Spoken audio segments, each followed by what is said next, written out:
Bonjour à tous et bienvenue sur cette chaîne dédiée à l'histoire et au patrimoine. À chaque vidéo, je vous invite à analyser, à découvrir, mais aussi à tenter de résoudre les grandes questions de notre histoire. Afin de m'aider à développer la chaîne, n'hésitez pas à vous abonner, à liker et à partager les vidéos, ainsi qu'à poser vos questions en commentaire. Vous pouvez aussi me suivre sur Instagram, le lien est en description. Quel pharaon comme Toutankhamon n'est pas synonyme de magie, d'aventure et de mystère? Celui qui permit sa découverte, Howard Carter, ignore qu'il va donner à jamais à l'égyptologie le visage de ce jeune souverain disparu et vieux de 3000 ans.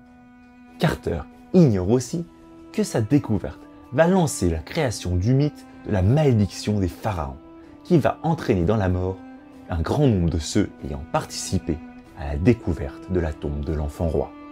Mais que s'est-il passé ce 4 novembre 1922 ? Nous sommes en 1917, dans une Égypte au terme d'une domination britannique, lorsque la magnifique nécropole de la Vallée des Rois est concédée à Lord George Carnarvon. Celui-ci l'a fait méticuleusement fouiller par l'égyptologue Howard Carter, qui ne désire qu'une seule chose, trouver la tombe inviolée d'un pharaon. En effet, nombre de tombeaux de l'Égypte antique furent vidés, pillés et détruits, suite à des siècles d'occupation étrangère. Mais après 4 ans de fouilles infructueuses, Lord Carnarvon est sur le point de cesser son mécénat auprès de Carter.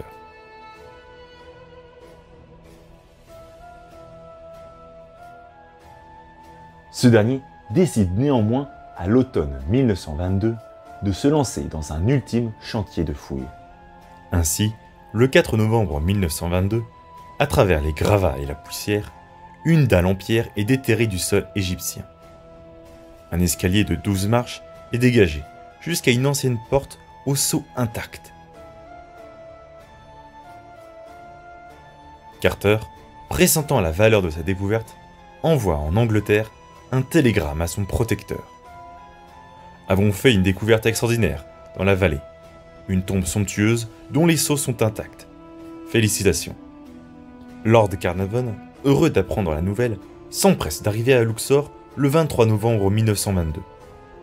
2 jours plus tard, la première porte est percée en sa présence, puis le lendemain, la deuxième. Et les sceaux, intacts depuis plus de 3000 ans, sont alors brisés. Carter rentre alors dans ce lieu dédié aux morts avec une simple bougie. « Voyez-vous quelque chose ?» demande impatiemment Carnarvon. « Oui, » répond Carter, « des merveilles. » En effet, Carter, à la lumière de la flamme, découvre un tombeau rempli de trésors plus incroyables les uns que les autres. Des statues noires et dorées, des jarres somptueuses, un char royal, des coffres en bois d'ébène remplis de bijoux,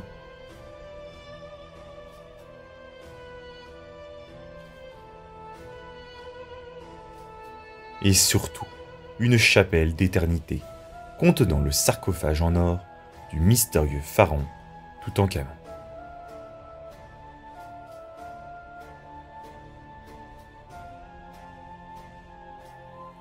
Débutent alors 10 longues années de catalogage et de fouilles, avant que le tombeau ne soit entièrement vidé et étudié. Mais au même moment, va alors commencer la terrible malédiction des pharaons. Quelques mois plus tard, après la découverte de la tombe, Lord Carnarvon meurt subitement d'une septicémie, tandis que de nombreux autres collaborateurs de Howard Carter succombent à des maladies alors inconnues. Apprenant la nouvelle, les journaux de l'époque font chou gras en répandant la rumeur d'une malédiction envoyée par la momie du pharaon, courroucée par la profanation de sa demeure sépulcrale. Selon les scientifiques modernes, ces décès sont plutôt d'origine fongique que magique, en raison de la présence de champignons et de moisissures au sein de la tombe, entraînant l'arrêt du système respiratoire. La mort de Lord Carnarvon fut elle aussi expliquée par l'infection d'une simple piqûre de moustique, tandis que le principal acteur des fouilles, Howard Carter, ne décéda lui-même que bien des années plus tard, en 1939. Si des maudits il y avait, ces hommes n'en faisaient pas partie. Cette malédiction, sans oublier la découverte de trésors innombrables ayant permis l'approfondissement de nos connaissances en Égypte ancienne, a forgé la légende du jeune pharaon Toutankhamon. Cet enfant roi qui, un siècle après son retour parmi les vivants, fascine toujours à travers les yeux bleus éternels de son masque funéraire.